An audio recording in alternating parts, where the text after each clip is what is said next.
Hello, good evening. Welcome to News.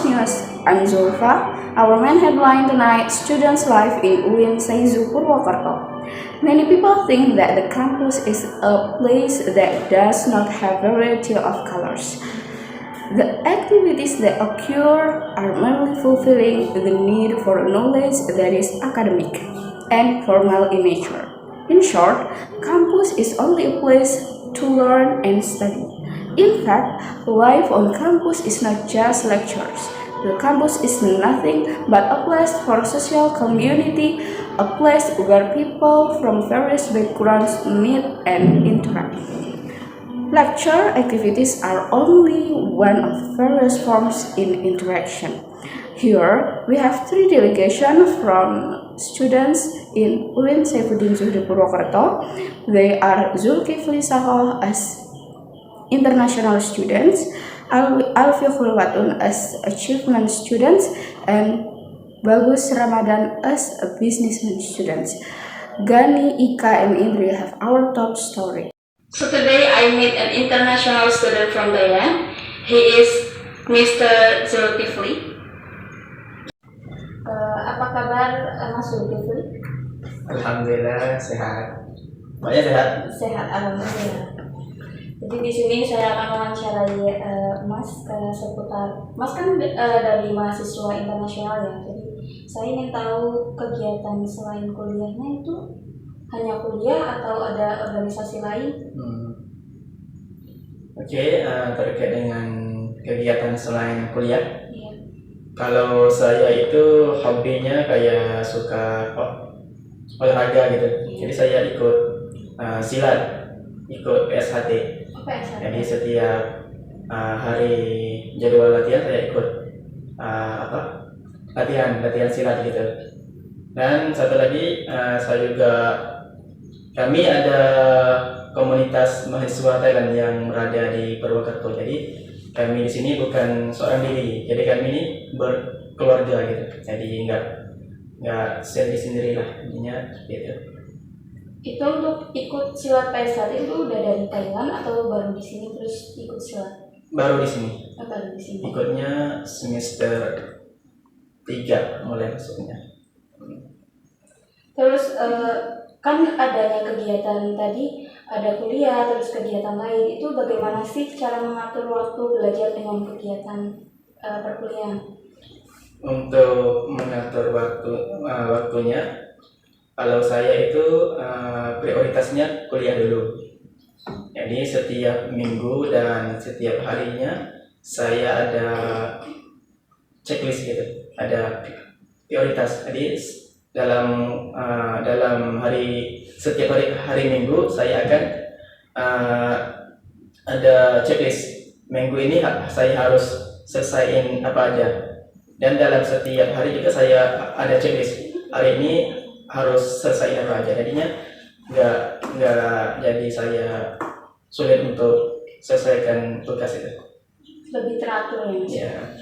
Terus kan Mas kan dari Thailand ke sini, itu pertama kali kesulitannya adaptasi dengan perkuliahan di Indonesia itu seperti apa? Bisa diceritakan? Kalau itu banyak sih. Salah satunya bahasa. Iya. Bahasa pas saya awal datang dari Thailand ke Indonesia, pas awal itu saya ingat pas PBAK teman-teman itu pada ngomong bahasa Jawa. Jadinya agak bingung. Terus mikir gimana saya untuk mau kuliah nanti gitu. Pas masa kuliah kan saya kan bahasa prodinya bahasa Inggris.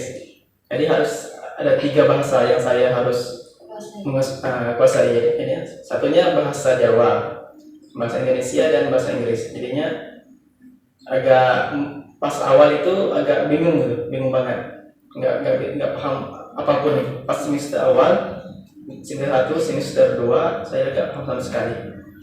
Baru masuk semester 3 baru ikut PSHT, jadinya paham bahasa Jawa gitu.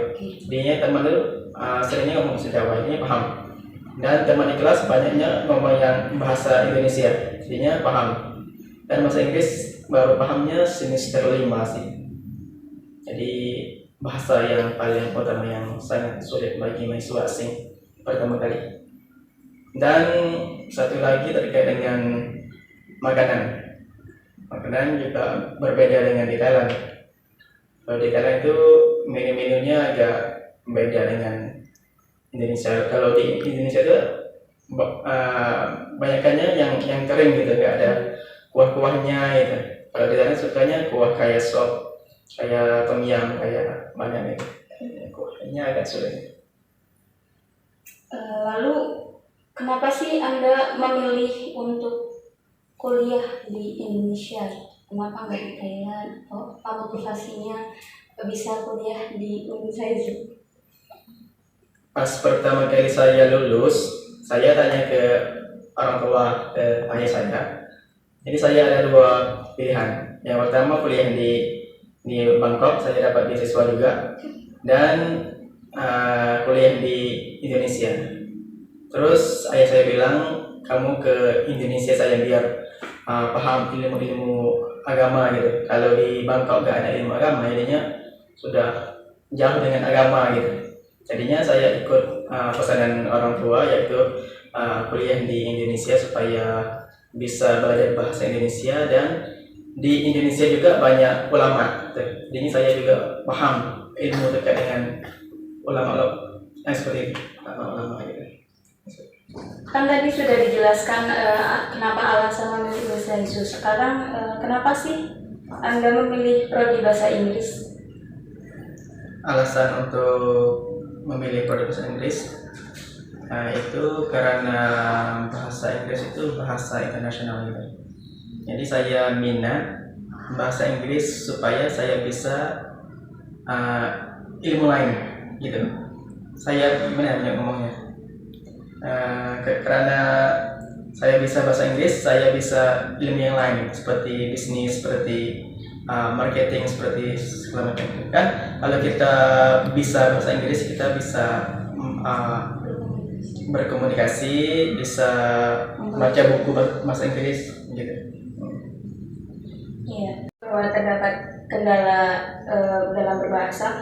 Bagaimana sih cara Anda dalam memperoleh teman? Karena kan kesulitan dalam berbahasa, berkomunikasi. Kalau pas awal itu saya cari teman dekat dulu. Cari teman dekat,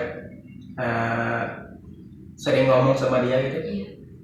Jadi mau kemana, masuk kelas, ke kantin, kemana itu saya sering sama dia. Jadinya saya berani untuk ngomong gitu. Jadinya bisa bahasa. Lalu untuk yang lainnya itu perlu adaptasi berapa lama?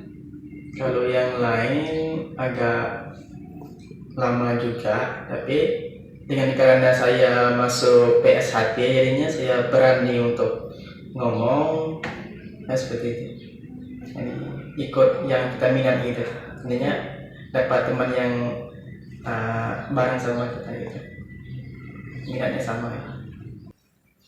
Lalu untuk pertanyaan terakhir, kan banyak mahasiswa di sini yang juga dari siswa internasional. Bisa berikan tips untuk siswa internasional agar tetap semangat belajar di Unsaizu khususnya? Kalau untuk mahasiswa internasional ya, pastinya dia itu jauh dari orang tua gitu. Jadi kalau niat saya itu orang tua sih, supaya kuliah ini bisa lulus terus berjaya, supaya orang tua itu senang gitu. Jadinya seperti itu, orang tua harus sering niat ke orang tua. Iya, orang tua bekerja keras untuk kita di sini cuma main-main gitu. Jadinya seperti itu, mikir seperti itu. Ya mungkin itu saja, terima kasih atas wawancaranya ya Mas Zulkifli. So the tips for international students to keep their enthusiasm for studying abroad, especially at Unsaizu, is to keep in mind the struggle of their parents in providing cost studying. Thank you.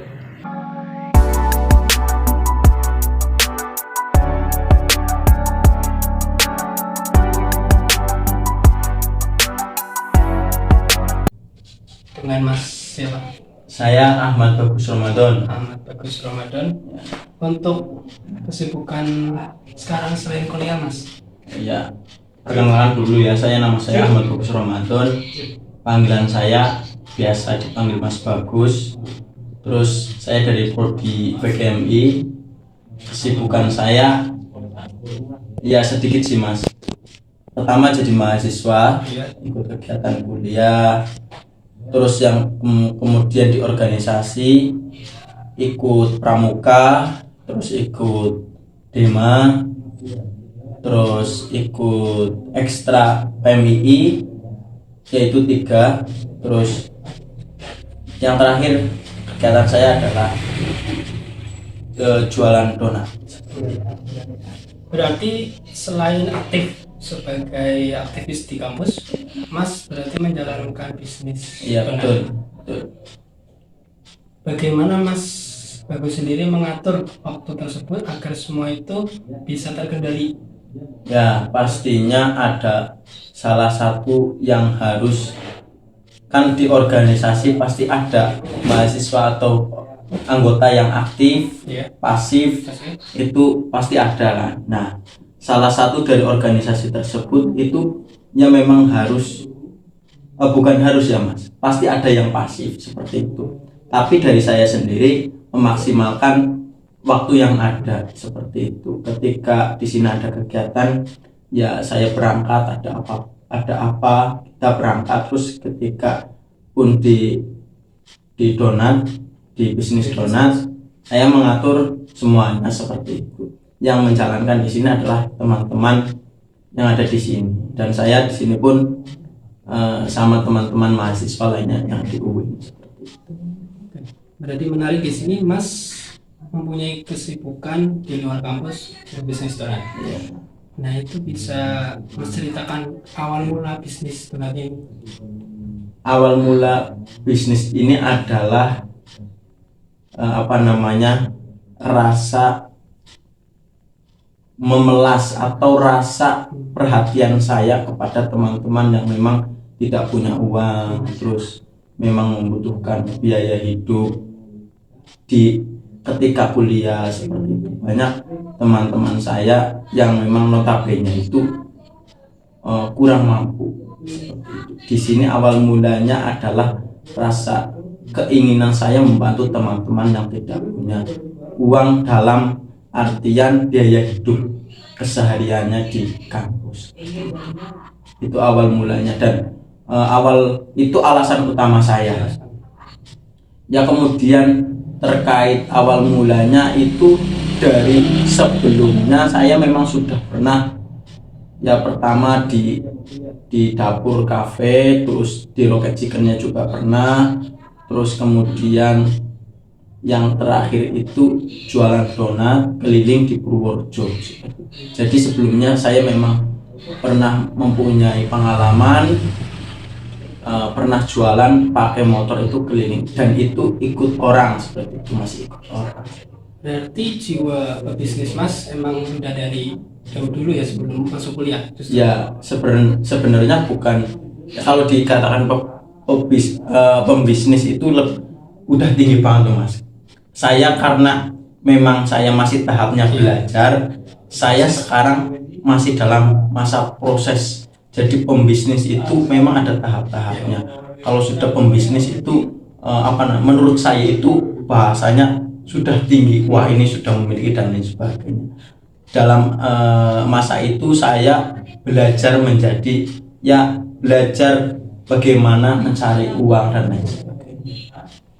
Nah, yang berikutnya muncul pertanyaan di sini, pasti modal awal dari usaha untuk menjalankan bisnis donat ini, modal awal dari mana dulu? Ya, modal ini cukup banyak ya Mas, modalnya tidak sedikit.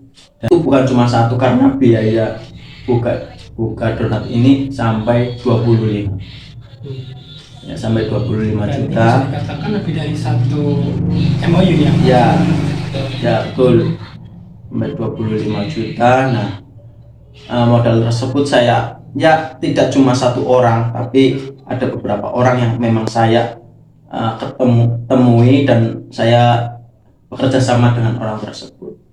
ya itu niat saya ingin membantu teman-teman yang memang tidak punya uang.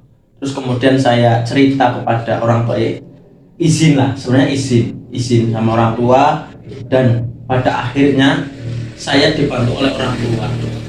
Nah, MOU dengan kerjasama dengan teman-teman yang kemarin itu tidak jadi karena saya memang sudah dibantu sama orang tua seperti itu. Itu modal awal saya adalah dorongan dari orang tua. Berarti orang tua memang sangat mensupport. Ya, betul, Ya. betul sekali. Oke. Dalam bisnis kan kita juga sering bertemu dengan naik turun nih. Ya. Naik turunnya dalam dunia usaha. Bagaimana Mas sendiri keluar dari kondisi keterpurukan saat bisnis itu terjadi, dan di saat yang bersamaan kehidupan kamu sedang sibuk-sibuknya, itu bagaimana Mas bisa bangkit dari keterpurukan? Nah, posisi yang memang berdagang ataupun bisnis lainnya pasti ada pasang surutnya, Ya. ada naik turunnya, ada di kalanya kita di posisi bawah, ada kalanya kita tidak laris, dan ada kalanya kita lari seperti itu. Poin titik utamanya adalah istiqomah, itu satu, itu saja Mas. Jadi ketika kita berada di bawah, kita tetap menjalankan walaupun itu memang sangat berat. Waduh, ini udah segini modalnya tapi tidak ada penghasilan dan lain sebagainya. Nah, itu titik utamanya dari istiqomah dan sabar. Itu dua itu, istiqomah dan sabar, seperti itu. Itu sih Mas dari saya. Ketika ada pasang surut, kita tetap menjalankan walaupun ya saya pernah di sini bikin, ya dari awal dulu pernah ikut orang dan pernah jualan di Purwokerto juga, ya hanya produksi 100 biji, terus ya cuma 150. Nah, waktu kemarin pas lagi naik-naiknya pernah itu sampai bikin 2000 donat Dalam satu hari. ya dalam satu hari. Berarti kuncinya agar tetap bertahan di saat pasang surut itu adalah berkelanjutan, istiqomah tadi, Iya. dan juga sabar ya, tetap menjalani usaha itu. Sampai sekarang sudah berapa mitra yang mendukung dalam melakukan usaha ini, Mas? Kalau teman-teman mahasiswa yang ada di grup saya ini ada 30 orang, ya 30 orang yang ikut menjual donat-donat saya seperti itu. Tapi itu tidak semua menjual karena sistemnya memang membantu mahasiswa, dan ini sistemnya pun fleksibel, tidak terkait dengan waktu seperti itu. Jadi saatnya mahasiswa itu kuliah, ketika memang padat ya tidak bawa, tidak apa-apa. Ketika mereka butuh uang, ketika mereka yang membutuhkan uangnya itu dia bawa banyak, seperti itu.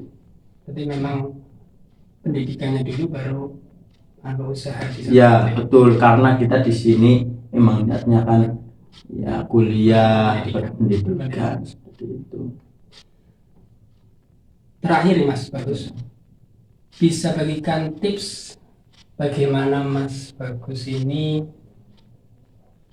sebagai mahasiswa dan juga sebagai pelaku usaha untuk teman-teman mahasiswa yang lain yang mulai berusaha berbisnis ataupun yang sedang melakukan bisnis.